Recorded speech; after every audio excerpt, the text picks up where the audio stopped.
আজকে রান্নাটা করব আলু পোস্ত। এই আলু পোস্তটা রান্না করার জন্য প্রথমে কড়াইটা গ্যাসের উপর বসিয়ে গ্যাসটা অন করে দিলাম। কড়াইটা গরম হয়ে গেলে কড়াইতে সর্ষের তেল ঢেলে দেব।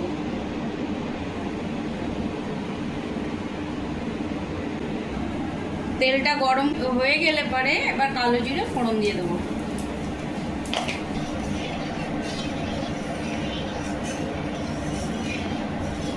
এবার ওই তেলে লবণ দিয়ে দেবো, দিয়ে আলুটা ঢেলে দেবো।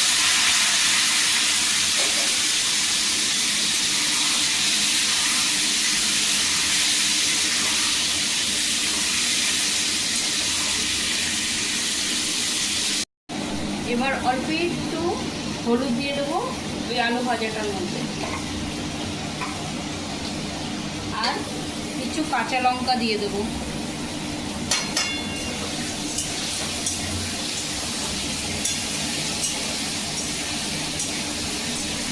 আলুটা ভাজা হতে থাক, ফিরে আসছি আলু ভাজার পর। এবার একটু জিরার গুঁড়ো দেবো 1 টিস্পুন, একটু ধনে গুঁড়ো দেবো 1 টিস্পুন।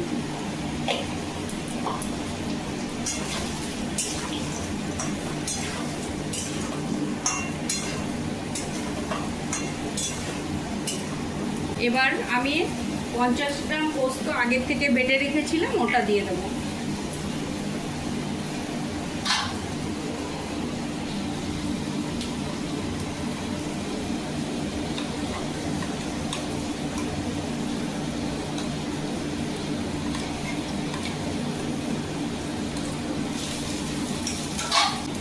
মিক্সির জারে যেটুকুনি পোস্ত লেগেছিল সেটা ধুয়ে আলুটার মধ্যে দিয়ে দিলাম।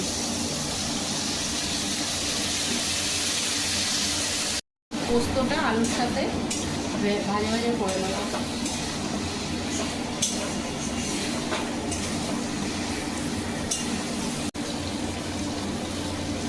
একটু ঝাল ঝাল হওয়ার জন্য একটু গোলমরিচ পাউডার দিয়ে দেবো।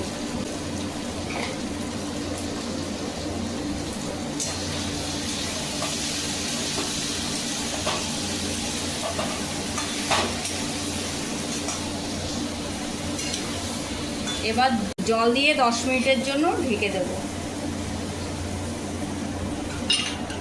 ফিরে আসছি 10 মিনিট পর।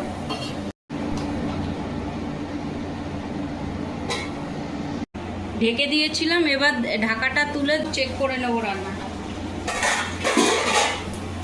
রান্নাটা মোটামুটি কমপ্লিট হয়ে গেছে। এবার নুন মিষ্টি চেক করে নামিয়ে নেব। অল্প একটু চিনি দিয়ে দিলাম, আর উপর থেকে সর্ষের তেল ছড়িয়ে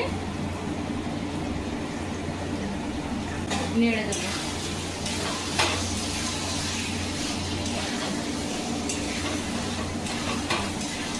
রান্নাটা আমার হয়ে গেছে। এবার গ্যাস বন্ধ করে 5 মিনিট স্ট্যান্ডিং টাইমের জন্য রেখে দেবো। পোস্ত রান্নাটা কমপ্লিট হয়ে গেছে।